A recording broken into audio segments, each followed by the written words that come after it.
সেদিন আমি একটা এমন ভুল করেছিলাম যা আজও ভুলতে পারিনি। সেদিন দুপুরে পুরো পরিবার একসাথে বসেছে খেতে।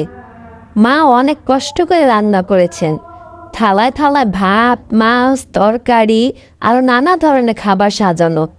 কিন্তু রাহেলের চোখ নিজের থালায় নেই। সবার খাবার কেমন যেন আলাদা লাগছে, আরও সুন্দর, আরও সুস্বাদু মনে হচ্ছে।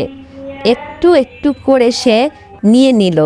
কারো থালা থেকে মাছ, কারো থালা থেকে মাংস।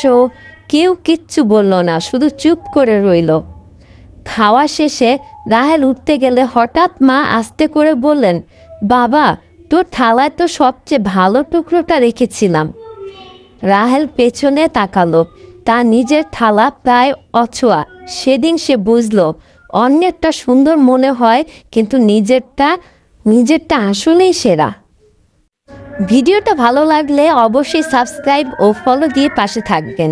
ধন্যবাদ।